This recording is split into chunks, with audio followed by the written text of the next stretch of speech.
Wallace and Gromit first appeared in the mind of Nick Park, a young British artist and film animator. I can never remember where the characters actually came from.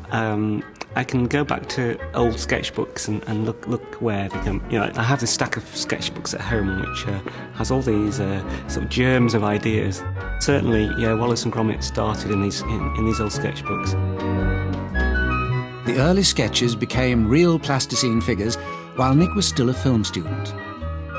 These are Wallace and Gromit's first screen tests. Then Nick had the idea that was to launch their careers. He called it a grand day out. I sat down with a friend in London, back in 1982 or whatever it was, and we wrote down on a piece of paper this rough story based on an idea that I'd had. I just drew this rocket, and I thought it could take. At the time, I thought this rocket could take off through this person's. He could build the rocket in the basement, and it takes off through the house. Let's create a story around that, and we wrote it one evening in the pub in Notting Hill Gate.